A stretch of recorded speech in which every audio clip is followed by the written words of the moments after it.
ధరిత్రి దినోత్సవాన్ని జయప్రదం చేయండి గ్రీన్ క్లైమేట్ టీం ఎన్జీఓ వ్యవస్థాపక కార్యదర్శి జేవి రత్నం కోరారు.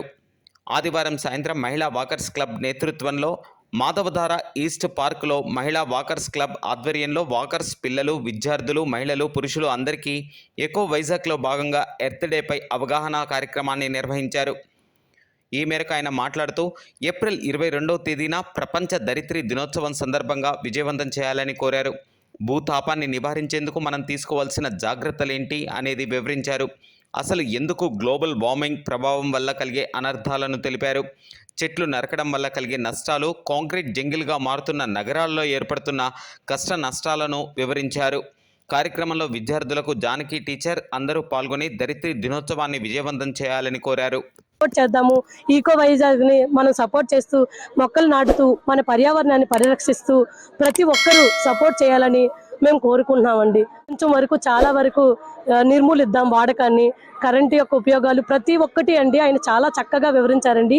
దయించి అందరూ కోరుకుంటామండి రత్నం గారికి సపోర్ట్ చేస్తూ. అంటే మేము ఏంటంటే ఈకో వైజాగ్ కోసం అని కాదండి, రేపు మన భావి తరాలు మన ప్రపంచం కోసం అంటే ముందున్న తరాలకి ఇలా క్యాన్సర్ బారిలు పడకుండా అనేక రోగాలుగా బారి పడి హాస్పిటల్లో జాయిన్ అవ్వకుండా ఉంటూ మన వాళ్ళందరినీ పరిరక్షిస్తూ రేపు మన భావితరాలు కాపాడుకోవాలండి. అది మన బాధ్యత, మన చేతుల్లో ఉంది.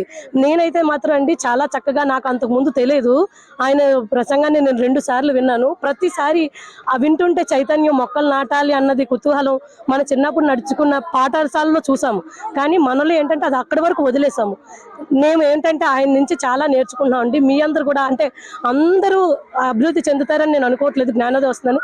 కొంతమంది అయినా చేంజ్ అయితే సమాజంకి ఉపయోగపడిన వాళ్ళని అవుతామని కోరుకుంటున్నామండి. కృతజ్ఞతలండి. ఏప్రిల్ 22వ తేదీ వరల్డ్ ఎర్త్ డే అండి. అంటే ధరిత్రి దినోత్సవం సందర్భంగా ఈరోజు మాధవదార్లో 48A రోడ్ ఈస్ట్ పార్క్లో ఎకో వైజాగ్ సంస్థ నుండి మనకు కార్యదర్శి రత్నం గారు వచ్చి మన అందరికీ అవేర్నెస్ కల్పించారు. పిల్లలందరూ కూడా చాలా చక్కని, పిల్లలే కాదండి అందరు మహిళలు, పురుషులు అందరూ కూడా చాలా తెలియని విషయాలను ఆయన తెలియజేశారు. నేను ఆయన స్టేటస్ రోజు చూస్తూ ఉంటాను. ఇలా ఎన్ని చోట్ల ఎంతమంది ప్రజలకి, పిల్లలకి ఆయన అవేర్నెస్ కల్పిస్తున్నారో నేను చూస్తున్నాను. చాలా చాలా ధన్యవాదాలు రత్నం సార్కి. ఈ ధరిత్రి దినోత్సవం మీరు మాకు అవకాశం, మీ యొక్క విలువైన సమయాన్ని కేటాయించి ఈ ఈస్ట్ పార్కులు వచ్చి మీరు చెప్పినందుకు చాలా ధన్యవాదాలండి. ఈస్ట్ పార్క్ అధ్యక్షులు మురళీ కృష్ణ గారికి, యాజమాన్యానికి కూడా చాలా ధన్యవాదాలు చెప్తున్నామండి. Thank you.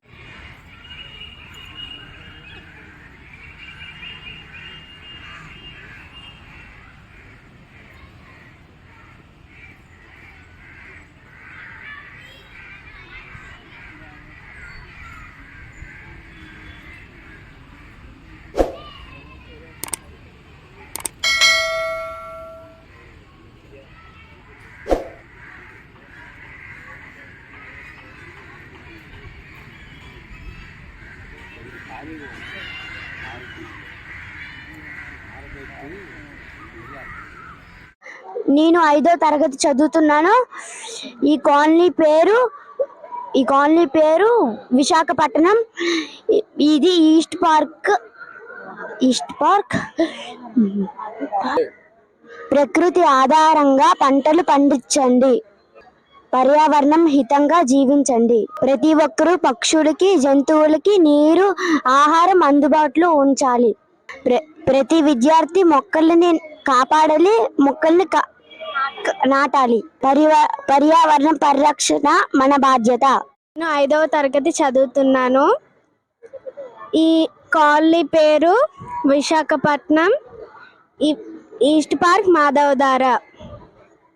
ప్రతి ఒక్కరూ పర్యావరణాన్ని రక్షించాలి, మొక్కలు నాటాలి, పక్షులకి నీళ్లు, ఆహారం అందుబాటులో ఉంచాలి. ఎకో వైజాగ్ ని జయప్రదం చేయాలి. అందరూ ఎర్త్ డేని నిర్వహించాలి. మనం తాగే నీరు, పీల్చే గాలి, జీవిస్తున్న భూమిని కాపాడాలి. మీద ఏ జీవి అంతరించినా దాని వల్ల నష్టపోయేది మనమే.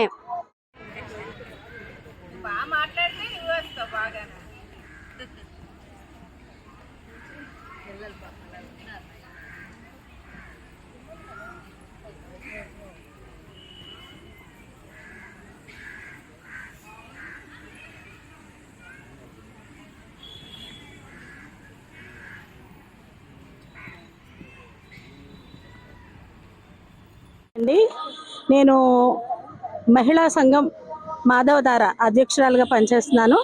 మేము అందరం కలిసి రత్నం గారితో కలిసి ఈరోజు మా సంఘం సభ్యులందరూ కలిసి మాధవధార ఈస్ట్ పార్కులో ఇక్కడ ఉన్న విద్యార్థులకు ప్రజలకు అందరికీ అవేర్నెస్ కలిగించాము. ఈ పర్యావరణ మొక్కలు నాటాలి, మంచినీరు సరిగ్గా వాడుకోవాలి, పక్షులకు నీరు ఇవ్వాలి, మనం నష్టపోతున్న వివరాలు అన్నీ కూడా విద్యార్థులకు చాలా అవగాహన కలిగించాము. అందరికీ